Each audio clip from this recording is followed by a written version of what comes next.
Hello, I welcome you all to one of the lectures from the palliative care series. Today we are going to have a look at the concept of good death. So, what a good death is. All right, let's start then.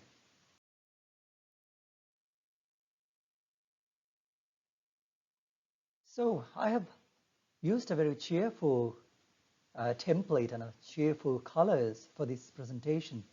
Have you wondered why? Well, death is kind of an inevitable thing that we all succumb to, and we must acknowledge that the inevitability of it, and then only we can do certain planning in anticipation of the death, and we can probably define what a good death means to us. We always tend to talk about good life, how do we want to live, and then why don't we decide the manner in which we want to die? So that is not the luxury of every individual, because there are people who die from road traffic accidents and very acute illnesses, and then they are not able to plan their death in a way that is acceptable to them. But on the contrary, considering patients who are diagnosed with life-limiting illnesses, or the patients who are essentially benefiting from palliative care, they have kind of protracted chronic diseases. That is the usual case, in which case we can plan their, the terminal phase and even the death in a manner that is acceptable to them. So that is one of the advantages of being diagnosed with a terminal illness as opposed to having a traumatic death due to an accident and so on. So the World Health Organization affirms life and regards dying as a normal process. So this is not something, this is not magic, this is not something else. This is an inevitable eventuality. Then palliative care intends neither to hasten nor postpone death. So because living beyond a certain point, suffering all the ailments, suffering all the symptoms associated with these life-limiting illnesses could be distressful to the patients. So we do not intend to prolong life, and through that we don't aim to prolong suffering of these patients, but we also do not aim to hasten death or to bring about death through the medications or the procedures we use. So that is something that is important to know when we set about helping patients with their dying process. So the areas what we are going to cover is what a good death means, recognizing the dying phase. How do you recognize a patient is dying? Management of the actively dying patient. What symptoms do they have and how to manage them? Life-sustaining treatment, the role of life-sustaining treatment in the terminal phase of life, and palliative sedation. Good death, a successful death. These are not, good and successful are not adjectives that are associated with death frequently, but here we look at death from a different lens, from a different, even a philosophical or even sociological stance, what death means to people. So it could be an extension of successful aging. Successful aging, many people would define it differently. If they are happier when they are old, if they are able to attend to their activities and instrumental activities of daily living in their older life, and if they have accomplished everything that they wanted to during the course of the lifetime, so many things might define what successful aging is. So good death might be an extension of successful aging. Everything needs to have a conclusion. So be it. So be the death, be the successful conclusion of the successful life and aging. So there is only a little agreement as to what specifically a good death is, and many reviews examining the concept, systematic reviews, have sociological and philosophical standpoints of viewing the concept of a good death. So this is one definition. A good death is one that is free from avoidable distress and suffering for patients, families, and caregivers, in general accord with the patients' and families' wishes and reasonably consistent with clinical, cultural, and ethical standards. So this process affects the patients as well as the families and the caregivers. So the caregivers also includes us. And the aim is to avoid the distress and suffering that is avoidable. So there is an element of uncertainty there. There is an element that we cannot really avoid. Certain aspects are associated with death, and so they are unavoidable forms of distress and suffering. But here we are aiming to modify the modifiable variables modifiable variables that measure how good a death is. And so there is a clinical ethical standards for sure, but there is also a cultural element if you look at this definition. So in certain cultures, specific forms of death might be attributed as good deaths as opposed to the others. So that might differ from one culture to the other. So if the patient dies in sleep, some religious people, people of certain religious affiliations might find it good, but some others might want to retain some wakefulness until they die. At the point of dying, they need to have some consciousness.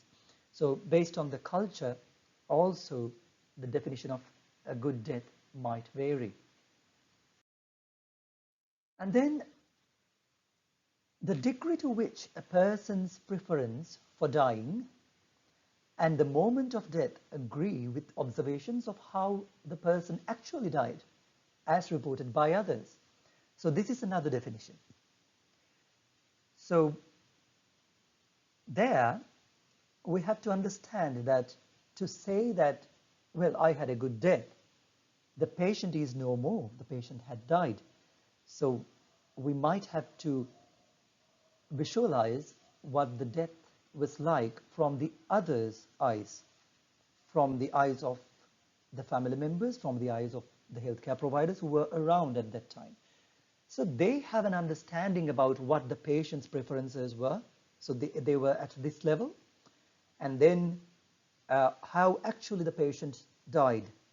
So if they were equal, like what the patient's expectations were, and if the patient died through the same standards, same level of care, then it is a good death. But if there is a discrepancy, okay, the patient preferred these standards, but these were the parameters around death, then it is a bad death. So it is a relative form of a definition to envisage about the concept of death. So the quality of death is something that is measured by different tools and different philosophers, sociologists, clinicians they have the liberty of using different tools to measure what a good death really means. So the parameters that determine the quality of a death are essentially derived from the research that have, emerged from the discussions with patients, family members, and healthcare providers. So based on the Lean Foundation, Duke National University of Singapore Medical School survey that was done in 2015, so the best level of care, the best quality of death is there in the UK, followed by Australia, New Zealand, Ireland, Belgium, and even Taiwan, an Asian country, is also there. So Sri Lanka is in the 65th position with a score of 27.1. It is not appearing in this graph over here. So, however, another thing I would want to emphasize here is that in the UK, and when you consider Australia, what they have found out was that in Australia, certain parts of Australia had very good levels of palliative care that led to a good quality death. But in certain areas that are rural or remote, where the patients did not have access to palliative care and other human resources, physical resources, in the rural areas, the quality of death was less. So which was why Australia is ranked second, and in the UK, more or less the facilities are equally distributed through the National Health System, or the NHS. It is equally distributed more or less throughout the country, so which is why UK tops this list. So who defines whether a death was good, okay, or bad? Who do you think decides it?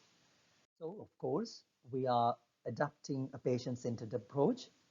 So aligned with that, we have the patient right at the heart of decision making. So the patient, is it only the patient? What about the family members? They also accompany the patients during the dying phase, and they also go through the phases of the patient's illness, and they have been there with them for a lifetime.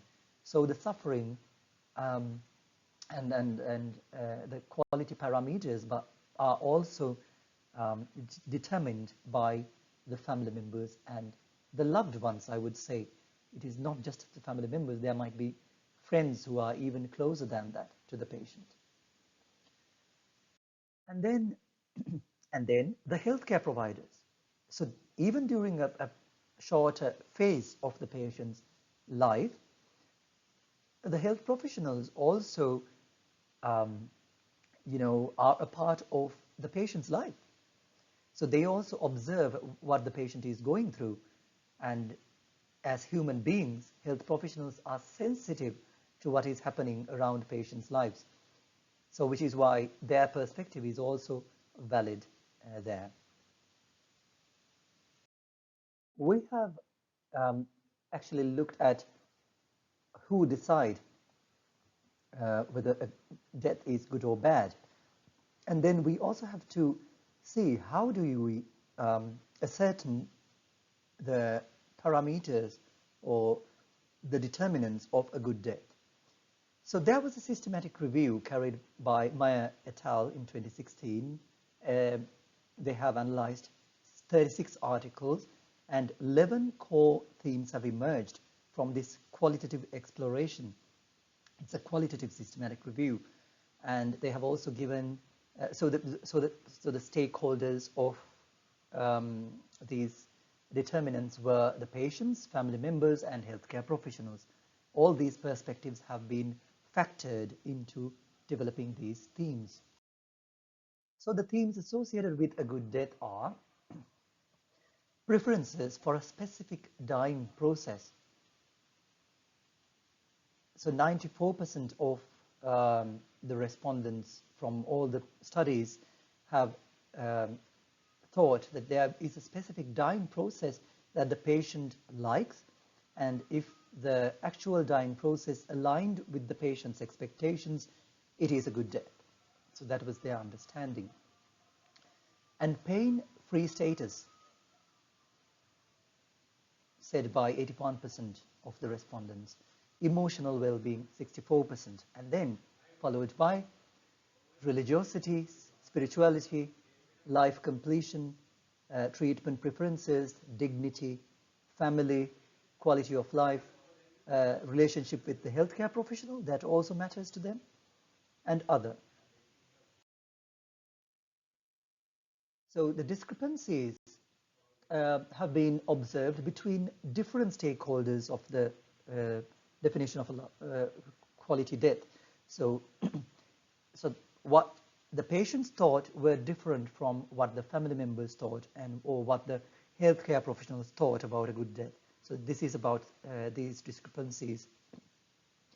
Family members had more emphasis on completion of the course of the life, quality of life, dignity, and the presence of family around the time of death to be the major determinants of good quality death.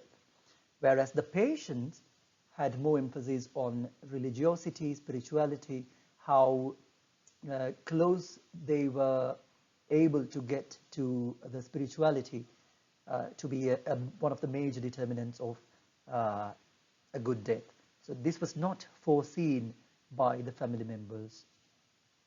So you can see that from different vantage points, from different perspectives of individuals, the definition might vary, but we are mainly aiming what the patients expect. And then the family members also matter here, because we are also caring for them. We shouldn't forget that. So the patient-centered approach, here the patient is right at the center of care, and everybody else is caring for the patient who is at the center. So this is one of the major principles in primary care, or in family medicine, general practice, as well as in palliative care. So this was a dying patient, or this was a patient diagnosed with a life-limiting illness. Steve Jobs, you all know him, the inventor of Apple. So when they approach death, they see the process of dying and death from very new perspectives than we look at death.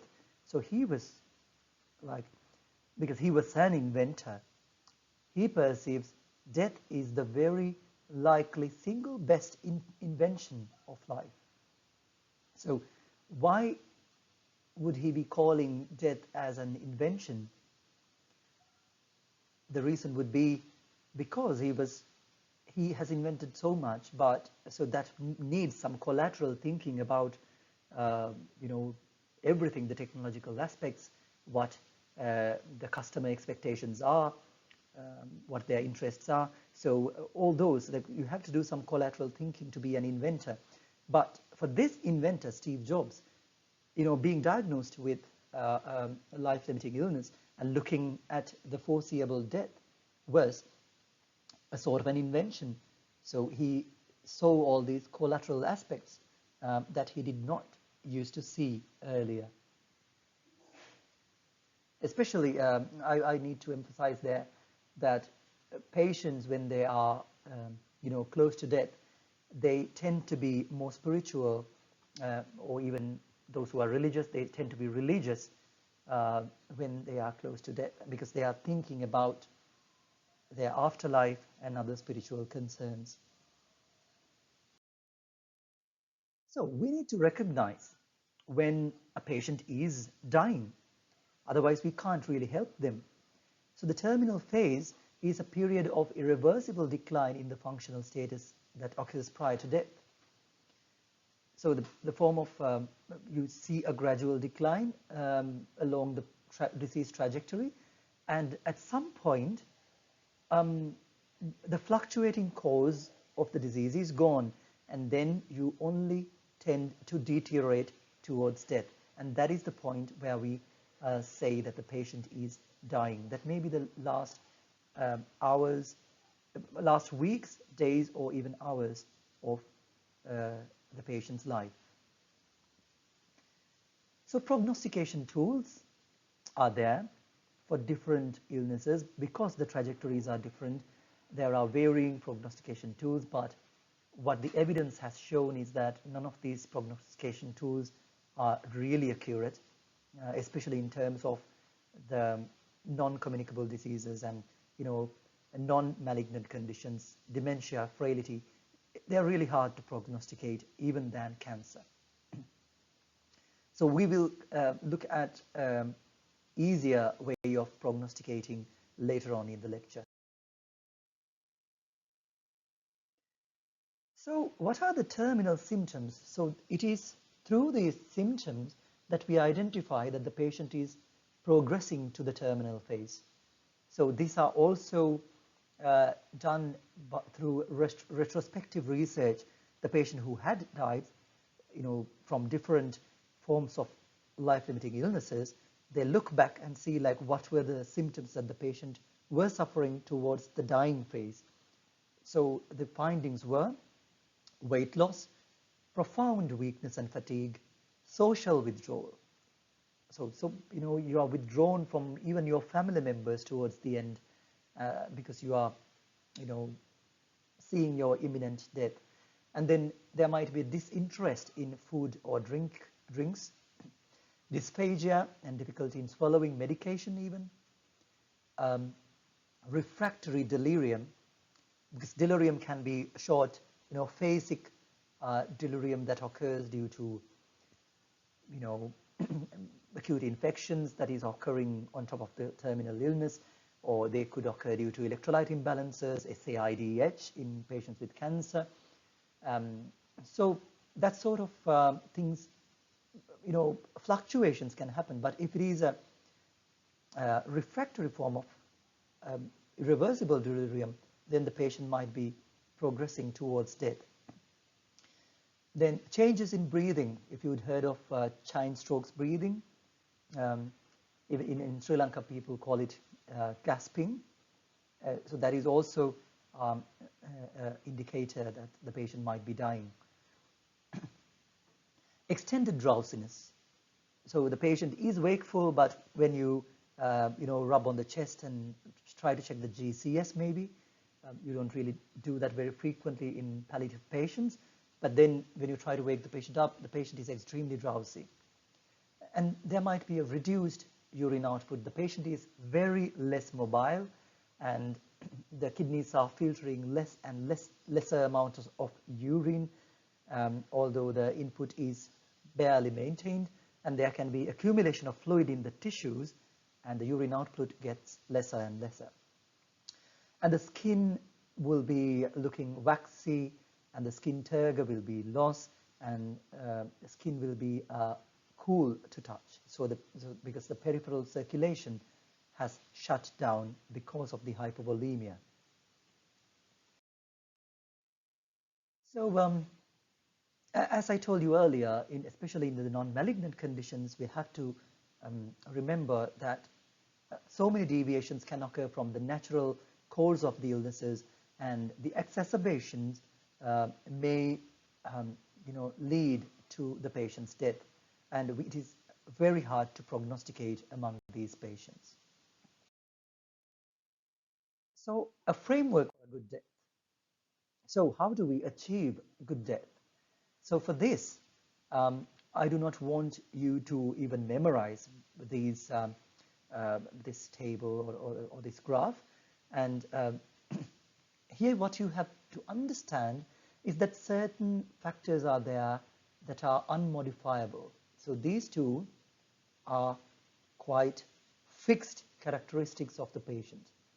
Fixed characteristics of the patient, where the clinical status, including what the disease is like, what it is prognosis is like, we cannot change them really. And socio-demographic characteristics, age, level of education, ethnicity, race, and the related cultural understandings, we cannot really change them. But then there are certain things that we can really modify. So there are physical symptoms like pain, fatigue, shortness of breath, psychological and cognitive problems like depression, anxiety, confusion, social issues, family, community, vocational problems and interests, and economic problems. What will it cost to have a nurse to care for the patient, and economic demands and caregiving needs? How do the family members get involved with caring for the patient, and if so, the family members will lose their wages at work. So those are other implications. So there might be so many ways through the interdisciplinary approach we can address some of these at least, so that will help the patient. So another thing is hope and expectations, and spiritual and existential problems. So all these elements we can really change in the patients.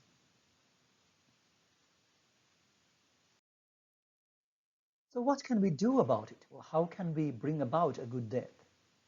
Communication is the key thing, that we need to be truthful and honest with the patients, and with the patients and families. We need to tell them, even if it involves breaking bad news, that their illnesses, they're not looking really good, and there might be certain things that we need to do before the patient deteriorates further. So those discussions need to happen. So research has proven these discussions to be of benefit, and we have to deal these conversations with sensitivity, empathy, and compassion. So another important point I want to tell you there is that communication is kind of therapeutic when it comes to talking to these patients. So whatever the words that we use in talking, the tone of tone that we use in speech, that they all matter to the kind of feeling that the patient gets about you, about the transference and counter-transference, what you feel about the patient and what the patient feels about you. So those dynamics are really affected by how efficiently you are communicating. So, and that efficient communication, effective communication, does not improve with your experience. You need to improve your communication skills based on the evidence, and you need to attend to workshops, communication skills workshops done by accredited agencies or educational authorities. So that is how you improve. You're not going to develop these skills with experience. There are so many experienced clinicians who do not know how to communicate at an emotional, psychological level. So honest and direct communications and all that. So assess. So another thing that we need to do is assess mental capacity for various decisions. So having mental capacity for one form of decision does not mean that the patient will have a capacity to decide on a more sinister form of a decision. So the patient can decide about artificial nutrition, but the patient might not be in a position to decide about artificial ventilation. So assess the mental capacity and discuss accordingly. And we might also want to train the loved ones, train them how to care for the patient, and especially in the home care settings, because the evidence has shown patients tend to like to get cared for at home and even die in home settings than having an institutional death connected to all these tubes and all that. So it is important that we train the loved ones and the carers. And in the Sri Lankan settings, because still we do not have the ability to compose advanced directives in a legally binding manner, we can still, compile informal statements of wishes and preferences while the patient still has got mental capacity.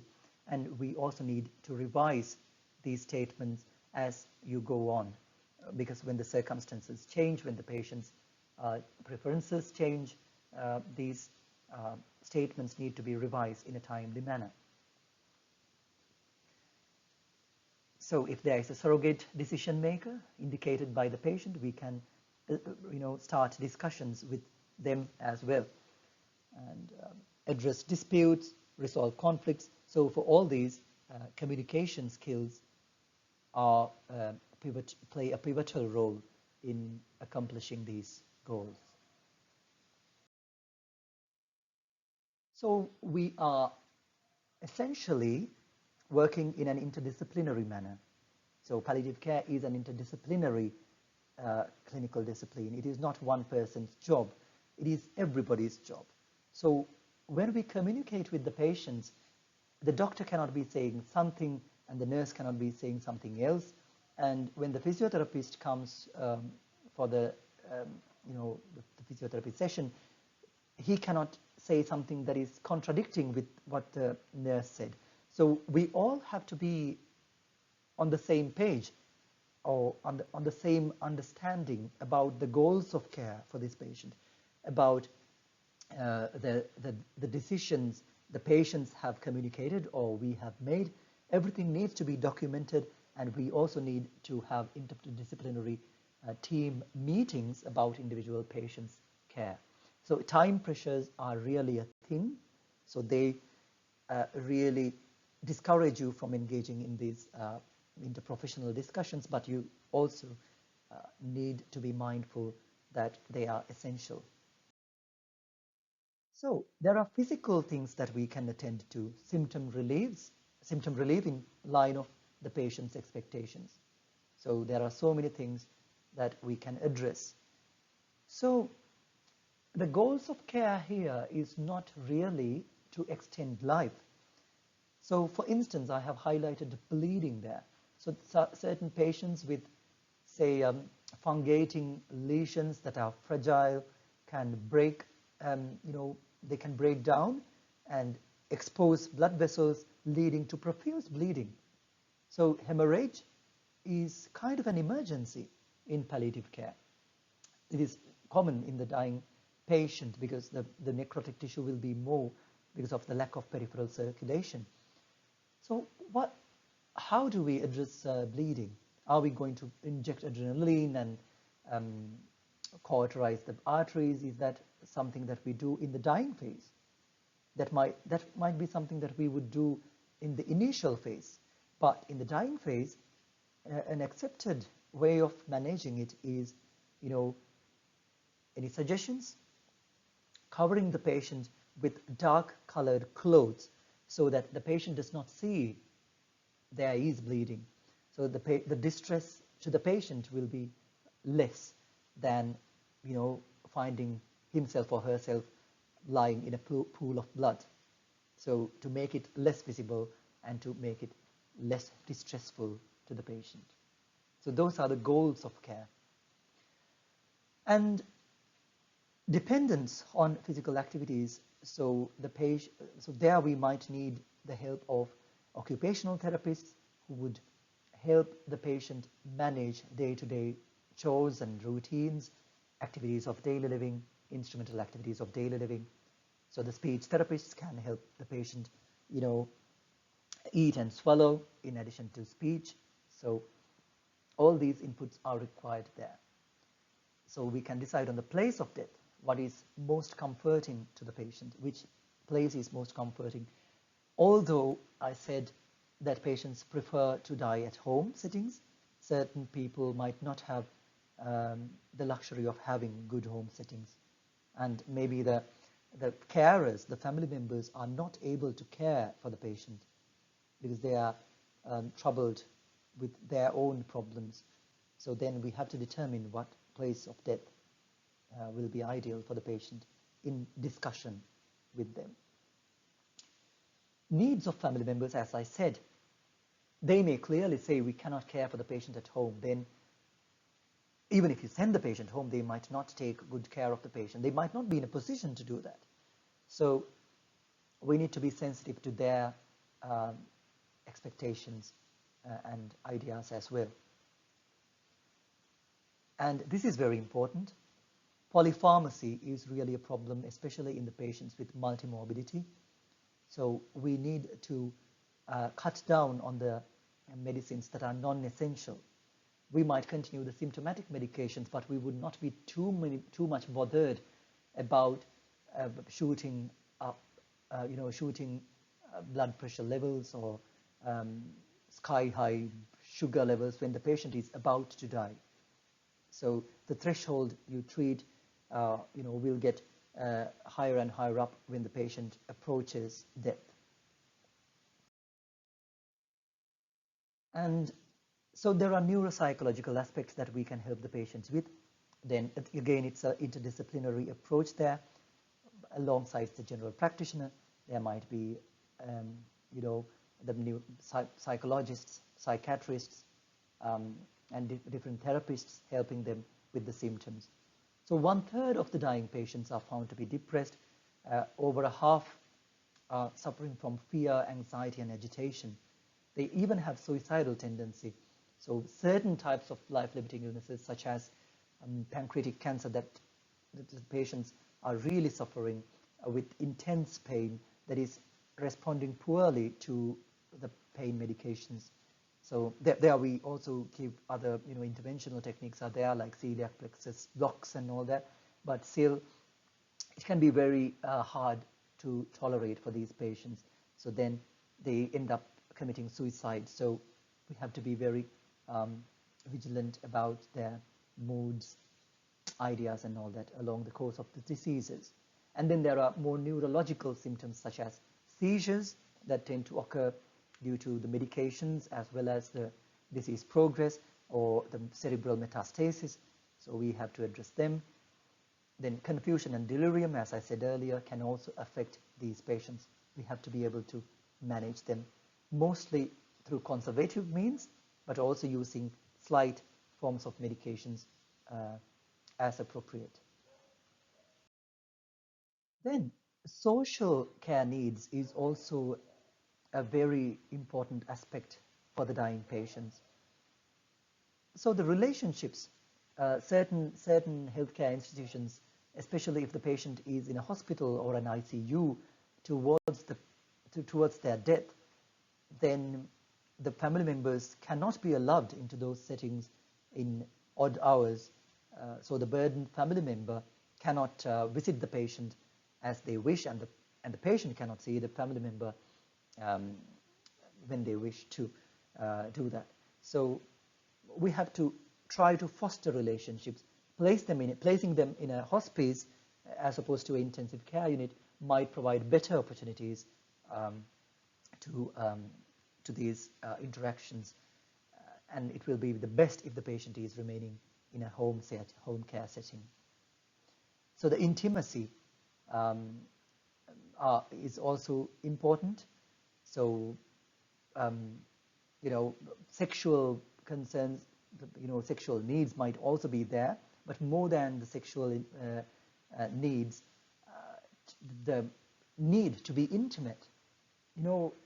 If your partner is lying next to you in your deathbed, you might find that comforting. So it is you who decide that whether you want that to happen. Some people might prefer their solitude, while some others might want to, have the spouse or the partner right next to them, which is quite comforting. Then existential concerns. What are existential concerns? The distress that is occurring due to the mere existence. You have completed your life. You have, you're old enough. You are 90 years, so that's your understanding. and you feel you have lived enough, but you are suffering through the living process, and all the medical interventions that is happening around you. You are distressed. So that is called existential suffering. And part of existential suffering also is the burden on family members, which the patients usually dread. Even patients who decide on euthanasia have a significant cause, significant reason why they would want to commit euthanasia is that their spouse is extremely distressed about their illness. So I'm not, advocating for euthanasia or anything else, but that is something that is happening elsewhere in the world, and there are pros and cons. It is best that you gain a very good understanding about euthanasia and physician-assisted suicide, and even if you are against it or for it, or then it would be your decision. It must be a well-considered decision. Without knowing in and out about these concepts, you cannot really ground your decisions about the stance you take. All right, then we also have to cater for the social needs. There can be financial needs, social support, self-help groups. Have you heard of self-help groups? So some patients diagnosed with, for instance, motor neuron disease, they tend to face similar kind of symptoms, similar kind of problems around them. So the family members are also facing similar problems. So when they are referred to these self-help groups, they can share experiences, they can find solutions to the problems they face in a routine manner. In other countries, they have self-help groups. They, meet each other in churches, in public places, community halls, and discuss among themselves. And there are problems with insurance and all the other concerns. Then there are legal matters. The patients might want to, write their last wills. They might need legal support to execute them. Then there's something called cultural awareness. This is again important. When, for instance, a patient with, say, a patient who is from Sri Lanka with a Sinhalese Buddhist background is being cared for in a hospital in the UK, and then the healthcare professionals there are not in a position to understand the cultural background of this person. So they are quite intrigued, like what to do, what this patient will expect. Although the patient, say the Sinhalese patient, is able to communicate in the English language, so this is not more of a language barrier than it is a cultural barrier. The healthcare professionals there are finding it difficult to understand the values, beliefs of this patient. So where they sometimes use cultural interpreters. So they, interpret.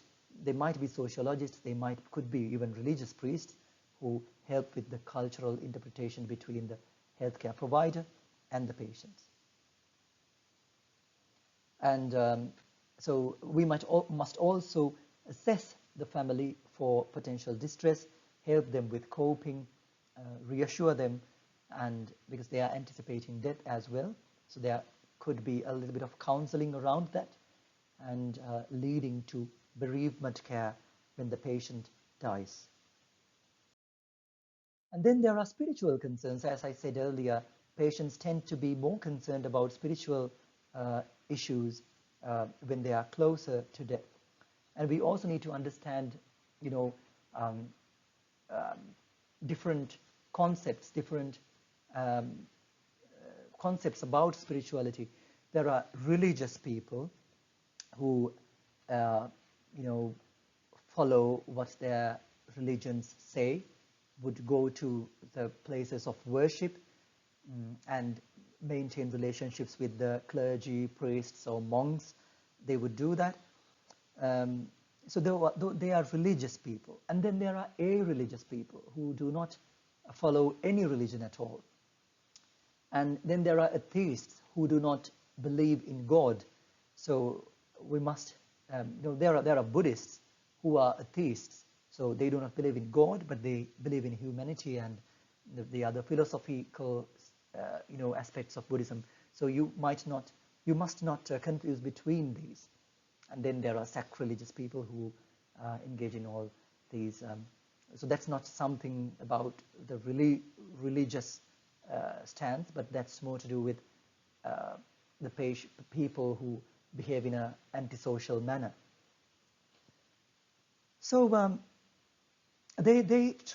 when they draw closer to death, they sense to seek for a purpose of living, the meaning of dying, and so on. So they really mean a lot to them. And we have to cater for their needs. And as I said in a previous lecture, it is not really helpful for you to preach your own philosophy about religion to them. Mere listening would help more than that. And because you are not the expert to help the patients with spiritual care, you might want other professionals or even priests involved in the care of the patients. So where you need to refer the patients and families to these religious priests, clergy and all that. But what if the patient is not religious? Non-religious people might also have their spiritual concerns.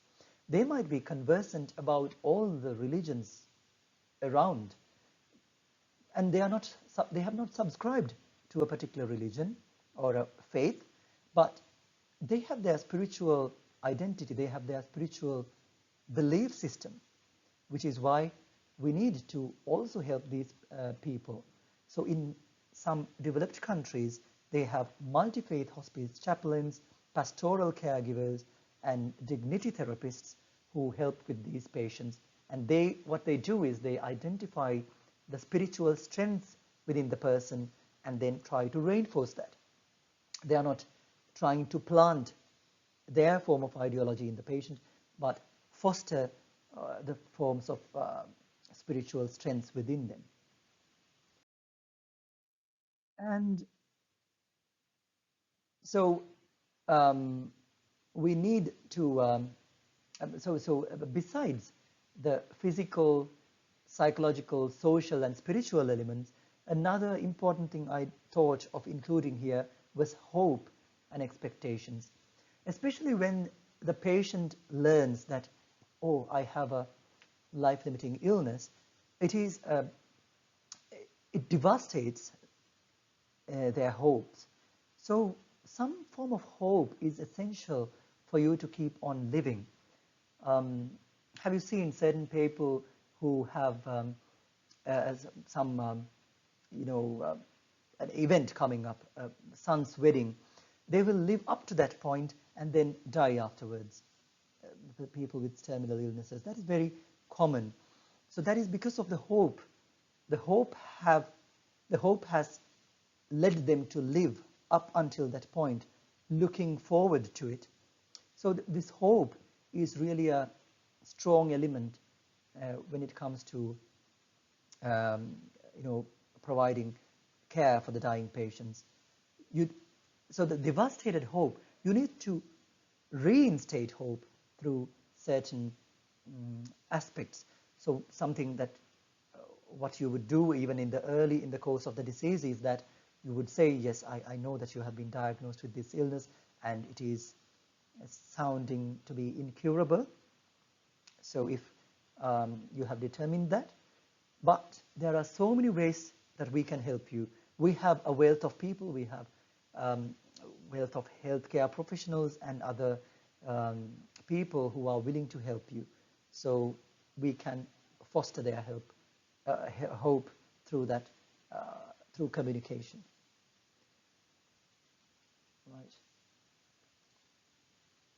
So we have to set realistic goals there. Say, for instance, okay, there is one, elderly woman who is, she wants to go on this pilgrimage before she dies. and she is very towards the terminal phase of the illness. And this pilgrimage involves climbing a mountain, which you cannot do, like the Adam's Peak or Sri Pada. She says she wants to go there. Then you have to tell her, okay, well, that is not possible, but what about going to the Kalaniya temple or somewhere else where the patient can also find solace in attending to a religious activity. So realistic goals can reinstate hope, and we have to also prepare the patient as well as the families towards the imminent death. So yes, a good death is not only beneficial for the patients, but also for the relatives and the loved ones. So at death, we ensure comfort through alleviation of symptoms, and when death occurs, we pass our condolences to the family members and provide bereavement care. There can be grief reactions, abnormal grief reactions. We can help them as clinicians for the family members to come over that distress. And there can be distressed staff members. For instance, if there was a nursing officer who was very much involved with the care of these patient, when the person passes away, that will bring a lot of distress to that healthcare provider. So we have to take care of them as well.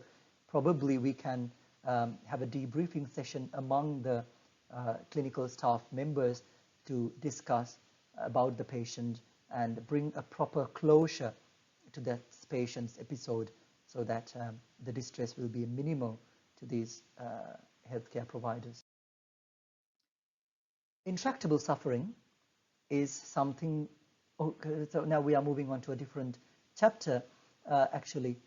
So this is about instances where you have started all forms of treatment, all forms of pain medication, symptomatic medications on the patient, but still the patient is suffering.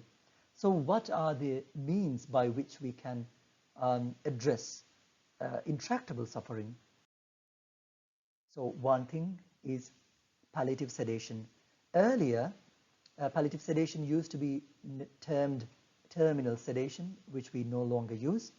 We instead call it palliative sedation, because terminal sedation denotes that the patient is not going to recover. Patient is not going to come about from the sedation, but palliative sedation means you are doing that to alleviate intractable suffering, and the patient may come out of it. So it is a dreadful thing for the intractable suffering, it's a dreadful thing for the patients, and when the patients suffer, it in turn distresses the family members. When the standard interventions fail, you resort for palliative sedation.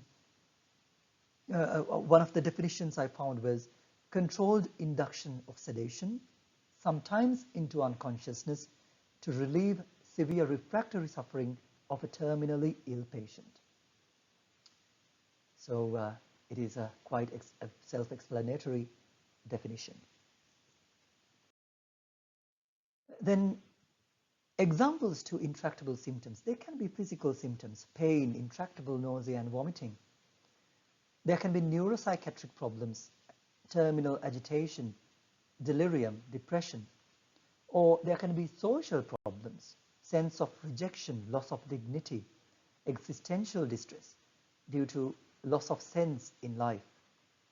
So all these forms are intractable symptoms where palliative sedation might be appropriate. So is there an algorithm? Yes, there is a general guidance, and depending on what the symptom is, the algorithm might slightly vary. So for pain, you diagnose pain. Well, there are two different ways to diagnose symptoms, empirical way or the mechanistic way. In the mechanistic way, you try to ascertain the reasons behind symptoms. So that is the mechanistic approach. So you diagnose why is the patient suffering from pain? Is this nociceptive, neuropathic? So you make an etiological diagnosis. Then you treat the pain. If it doesn't work, you consult your relevant colleagues, anesthetists, palliative care physicians and all that. Then you transfer to a resourceful location when the resources around you are not enough to manage the symptom. Then finally you resort for palliative sedation. So that is the kind of crude algorithm for pain. And if you are to decide on palliative sedation for existential suffering, the path could be a bit different. So you would do different things to help the patient. Psychological counseling, intensive dignity therapy. There are people trained in dignity therapy, professionals, and spiritual guidance, social interventions such as emotional, legal, or financial support. You try all of these, and under very extraordinary circumstances, you resort for palliative sedation when there is existential suffering. It is not a routine thing to do, but when the patients are overtly distressed and when the clinicians decide among themselves, okay, we think this patient need to go into palliative sedation, they might decide on it. So, who decides whether it's intractable suffering? It's mostly the patient who says the suffering is intractable. When the patient says it is intractable, it is intractable. And what is adequate relief? Can you say, okay, the patient is not shouting, that is adequate relief? That is your perspective as a healthcare professional.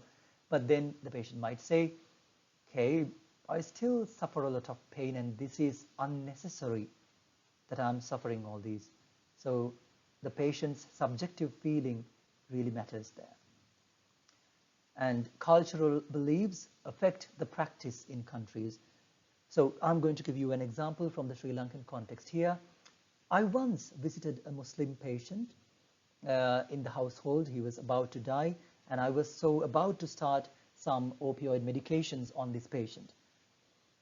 But the patient was fairly conscious, not able to speak, but the family members were against administering any forms of medications that would alter their consciousness, right? So at the point of dying, the patient needs to maintain some clear consciousness. Then only the patient would go to the heaven. So that was their understanding.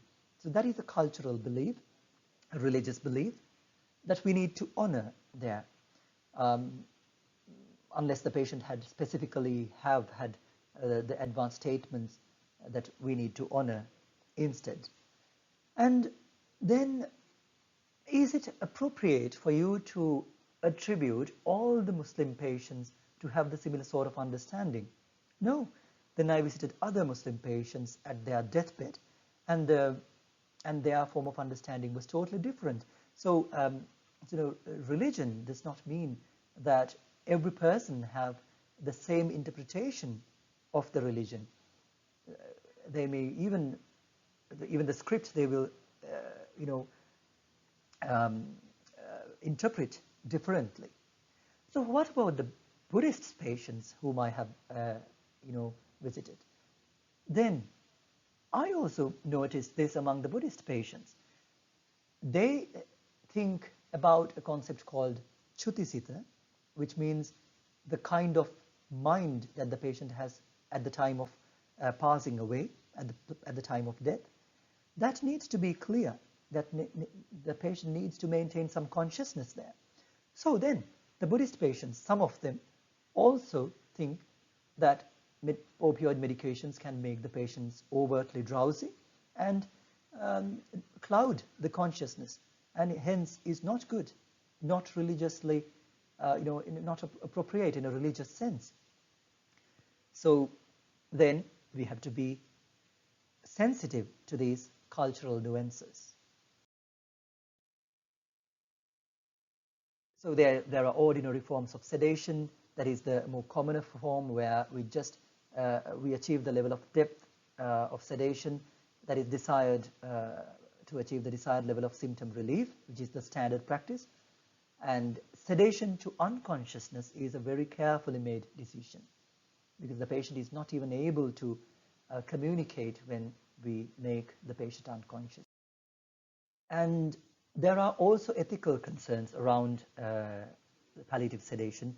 I will not go into depths about them, but I will just briefly mention them here. So is it ethically acceptable? There are so many, these articles, there is a reference list in the end. You can go and have a look at them. There are so many ethical debates around palliative sedation.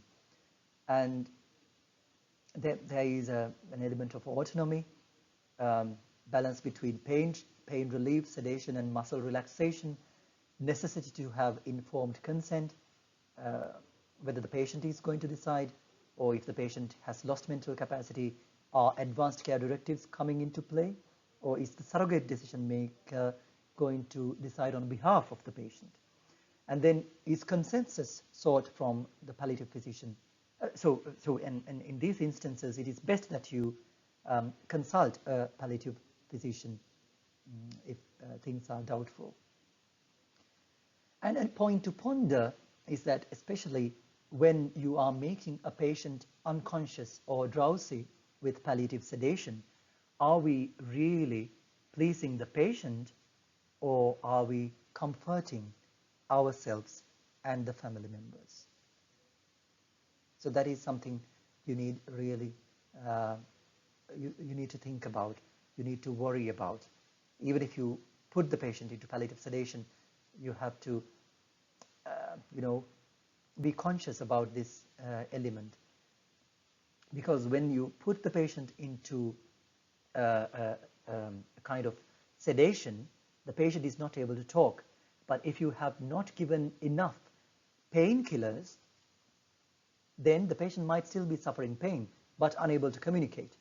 So the patient is in a locked-in situation.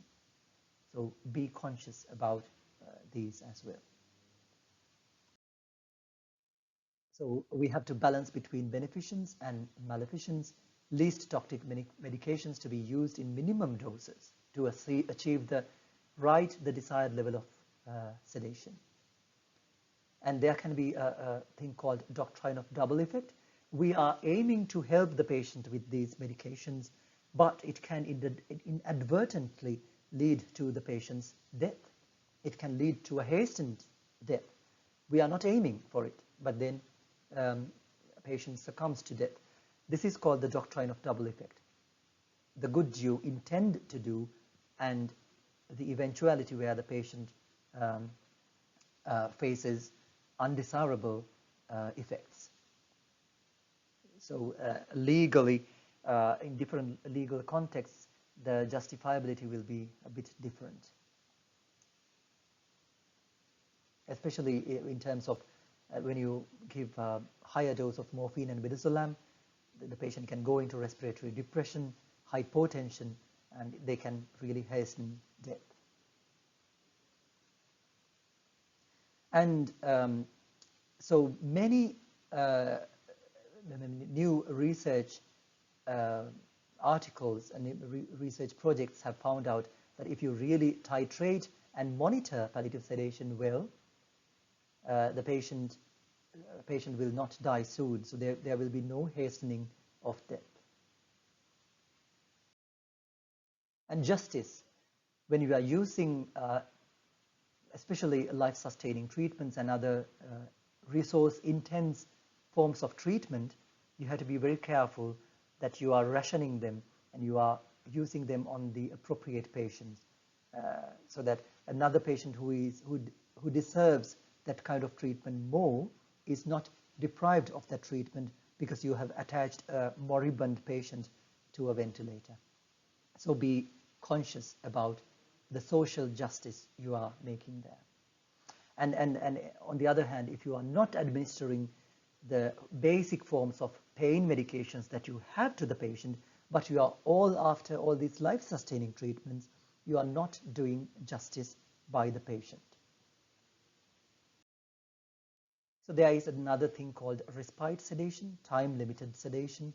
So when the patient is suffering, and you have tried all forms of treatment and there is no end to it, so you put the patient into a sedation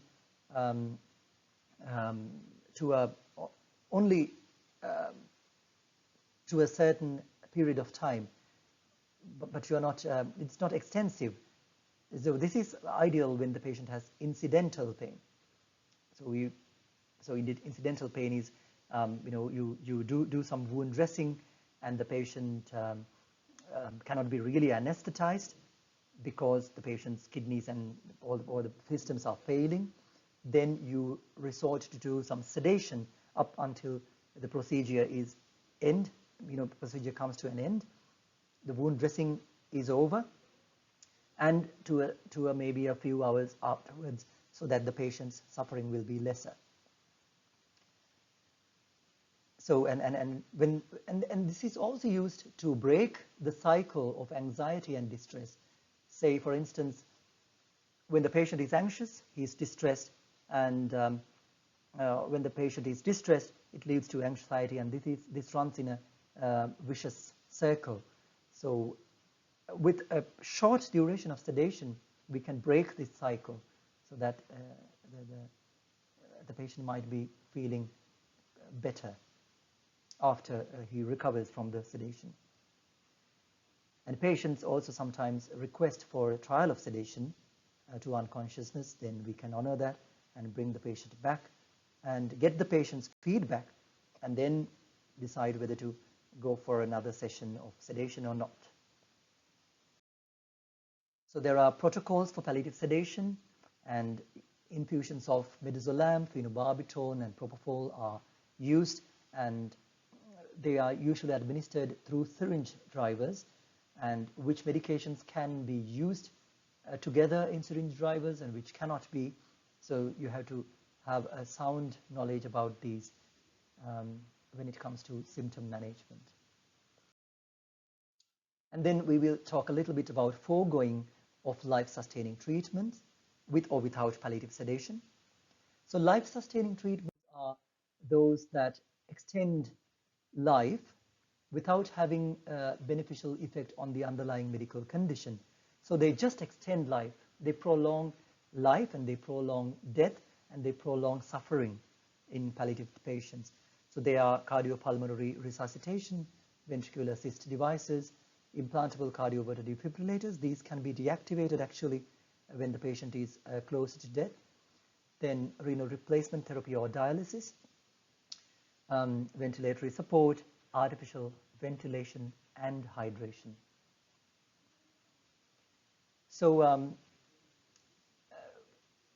so we might have to decide on foregoing on life-sustaining treatments. Foregoing are two forms.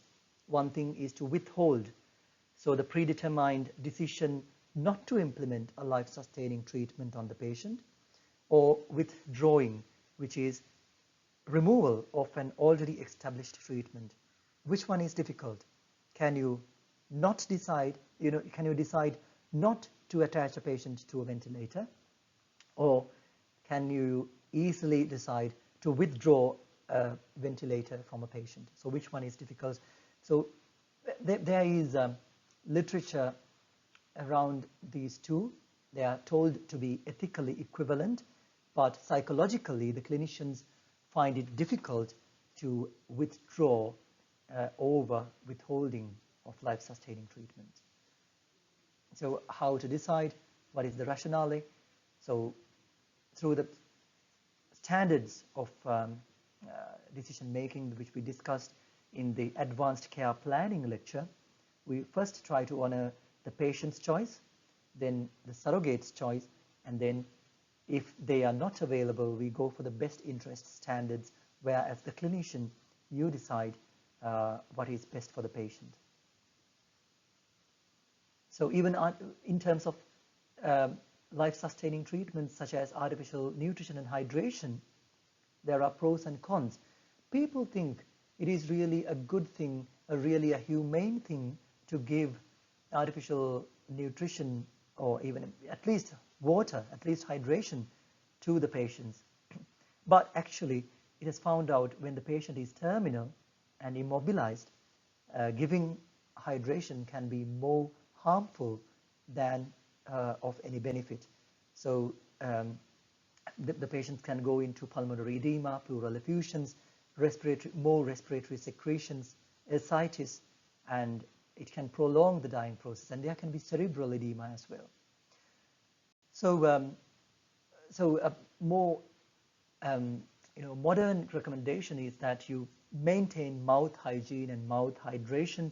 You moisten the patient's lip and tongue, and infuse 1 to 1.5 liters of normal saline over 24 hours in a continuous infusion, maybe through a slow infusion or a syringe driver.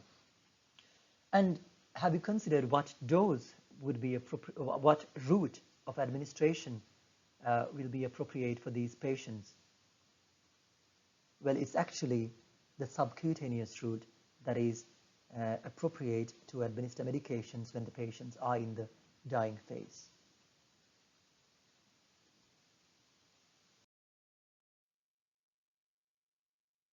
So then, so some clinicians tend to think that foregoing on life-sustaining treatment, withholding or withdrawing, are equivalent to euthanasia or physician-assisted suicide. But the ethical argument there is you are not actually killing the patient, but you are letting the natural cause of the disease take effect. So the natural cause is that the patient has cancer, all these metastases, all these complications.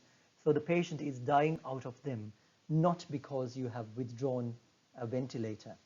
So you have to have that sort of understanding ideally, but it would be psychologically difficult, and I acknowledge that.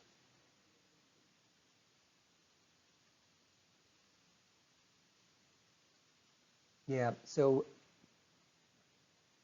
there can be, in a legal sense, there can also be misuse of palliative sedation and foregoing of life-sustaining treatments when the legal systems are not really strong in certain contexts. So we have also to be mindful about this aspect.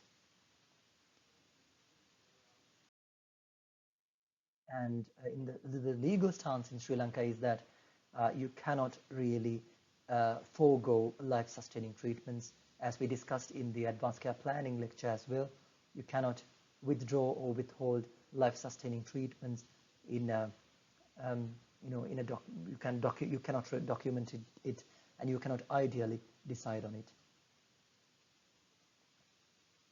So you have to be honest about your uncertainties with the patients. So one argument given by Pope et al.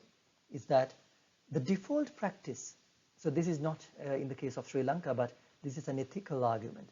So the default practice it must be not to administer life-sustaining treatment for a palliative patient.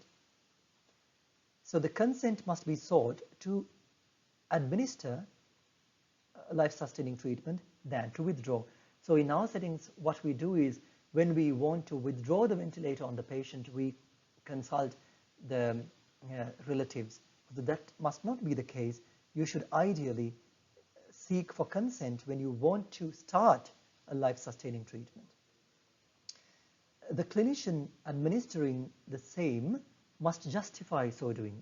If you are administering a life-sustaining treatment, the clinician must, the physician must actually justify why you are starting it, not why you are withdrawing it. And if the patient succumbs to certain side effects or harms of life-sustaining treatment, the clinician who commenced inappropriate life-sustaining treatment must be held responsible. So this sounds a valid argument, but you may have your reservations, you might have your own ideas about this. And here I would suggest you to go and read 2 books. Actually, one of them is A Good Death by Margaret Rice. And this is a novel, a very good one. It has a lot of medical jargon in this book, so as clinical professionals, you should be able to understand them. When Breath Becomes Air by Paul Kalanidhi. It's an amazing book. You have to read that. And there we can actually see when people are faced with life-limiting illnesses, how do they perceive life? And this book actually has a greater depth of exploration about that. And again, there are so many references. I would want you to um, at least read a few references of these. You can read through the titles and decide uh, reading which articles will be helpful and decide accordingly. And you can again post the questions through my official email ID of the university. And you can join the palliative care module on Google Classroom. And we can stay in touch there. Thank you.